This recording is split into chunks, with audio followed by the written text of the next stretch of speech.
Yo, YouTube family, what's up? First video in the mix. We got to get this started, and they say, you got to start somewhere. So here goes.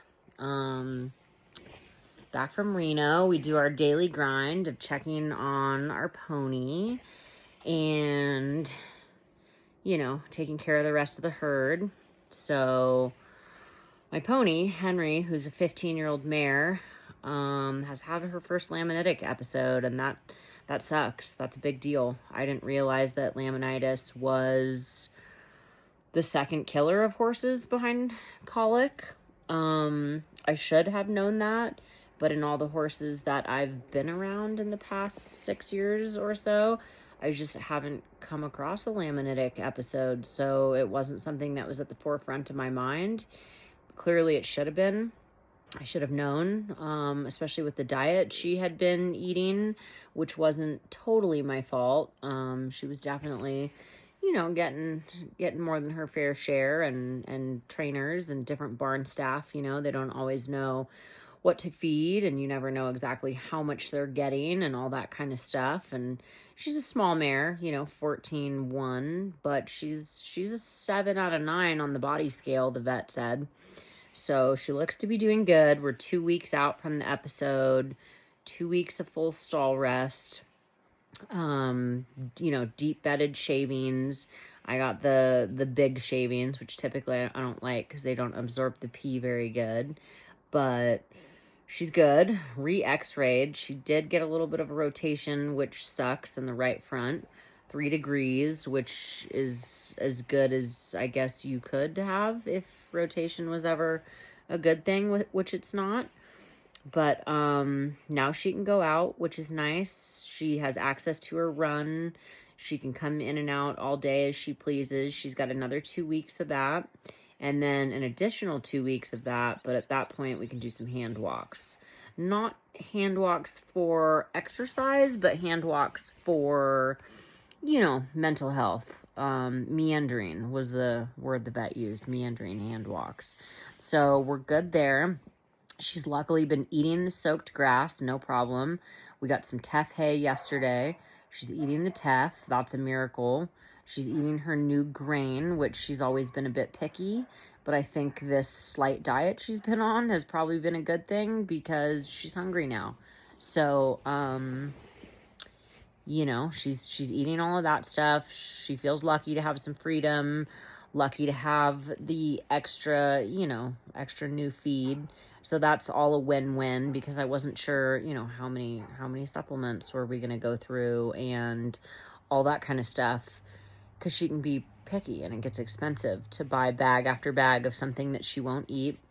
We talked to the girls at Smart Pack yesterday. They're such a good company.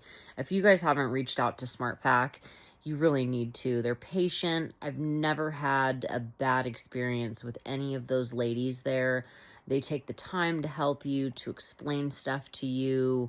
They'll send you free samples if it's a Smart Pack product to make sure that, it's palatable to your horse. So we got some really good ideas from them. They like the chasteberry, if I'm saying that right, supplement, which is good for metabolic support. So it could be a good one for my mare. A new, I wish I could remember the name, a new joint supplement, because at this point we probably need more joint supplementation than less, and she's already on the Equithrive Complete Joint, which I really like, but she could need a little more support. And then they also have a laminitic supplement, so we've got those coming. I'm going to punch them all into AI, since it's really confusing to do all the math on keeping with your 10 to 12% daily NSC values. So I've been really using AI in this case, and it's been super helpful. Type it in there, the hay analysis for the teff and the alfalfa, and all the stuff, and let them do the magic. And then of course I'm going to have my vet double check that was all right, but I'd like to have something intelligent to say to her before I barrage her with a bunch of stupid questions and, my poor math. I don't want to subject her to that. So yeah, I think we have that as under control as we can, and it's a sad it's a sad situation, but I just feel like the universe provided in this instance, you know, with getting us to a barn where she has the support she needs, and the staff there is wonderful, and they don't mind helping and soaking hay and ordering hay and just all that kind of stuff. You know, it's a lot of extra work for them, but they've been the best. And I just feel like in this time of changing barns, you know, it just couldn't have gone better for being a tough situation, that they were accommodating, that they keep such a close eye on my mare, which any of you other horse people out there know, it's critical. It's critical that you're at a good barn, that, you know, it's like sending your kid, even though I don't have kids, to daycare. And, you know, if you don't like their daycare, what do you do? I mean, it's not a place you're comfortable with them. So, you know, I love the vet I'm using for this situation. We have a plan. That all feels good. So yeah, back at home. Time for lunch for the critters. Piggy, aka Ribby, you know, is on a strict lunch schedule. So let me go get that going, and I'll show you guys. Okay, oh, you guys hear that? It's lunchtime for a hungry pig. Well, hi, Ribby. Hey, are we hungry? Man, what time is it? 3:24? Are you wasting away to nothing? Huh? Are we hungry? I'll get something going. We just wanted to show the YouTube fam, Ribby, who you are. This is Ribby the pig. Pigoletto. We have a lot of other nicknames that may or may not be a little off color to share, but Ribby's a 13-year-old pig, Potbelly. She's got excellent conformation. She's Ribby the show pig. And 3 p.m. is dinner time, and we're about 25 minutes late. So we have to hop upstairs and whip something up. Now we do have a fresh homegrown cucumber that's going to be on the menu, because show pigs have to eat a high quality diet, just like we're learning with our horse that we've maybe gotten just a little out of control with.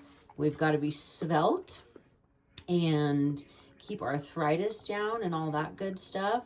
So maybe we should go upstairs, cut the video. Ribby says less talking, more action in the kitchen, and make dinner, and then we'll show you guys what it is. Ribby's a bit of a connoisseur. She's picky. She doesn't just eat anything. Okay, so lunch is served. I couldn't film it because lunch is obviously a big deal around here, and it needs to be served in a timely manner. As you can see, the wagging tail means it's good. Let's go over and check out what it is. We have a homegrown cucumber, and we put some sliced mushrooms from Costco in. And Ribby says it's good. Now she'd prefer, you know, ice cream and cookies and that whole deal, but again, we are not doing that, and we're doing a diet in solidarity with our horse. So Ribby's on a diet, Keeper's on a diet, and me too. We're trying to go low carb, low sugar. So Ribby gets all her meds in the morning. Well, I shouldn't say meds, but supplements. She's had a couple of cancer scares, so we do a quality turkey tail mushroom supplement in high doses, dandelion root, milk thistle for liver support, and what else do we put in there? Oh, she's getting some Fenben. We're on the Fenben ivermectin deal. And what else? I mean, we have all kinds of things, but we play with some of them. We'll let Ribby eat, and then we will check back in a bit. Okay, Ribby, you want to go outside? Let's go outside. Come on. We have a lot of dog beds, as you can see, but Pigs have short legs. So she likes a little security blanket there on the stairs, and we do what we have to do to keep the pack comfortable around here, because the pack is what this is all about. If the pack's not happy, nobody's happy. You want to come outside? Come on. Let's go hang on the lawn. Let's get a little sun. Come on, Ruby. Dun, dun, dun. Oh, good girl. Now, we had a little incident before I had those dog beds down. And it was that we didn't want to go. There we go. Oh, boy. Oh, good girl. It was that she didn't want to go down them. And it was snowing when we first came back to the cabin for summer. Ruby doesn't do the snow. The snow's not really something that Ruby's a fan of. Lawn's looking pretty good. Unfortunately, it always happens this way, that the lawn looks absolutely as perfect as I can get it, thanks to Scott's and their no quibble guarantee. And then the weather gets cold, so hopefully we have like another good like six weeks of decent weather would be nice. It's always kind of cold by Halloween though. It's always over by then. So now Ruby is going to take a little lie down because who doesn't want to take a little nap after lunch? Maybe she'll gear up the energy to play in a little bit, maybe a couple hours. But definitely not until nap time is over.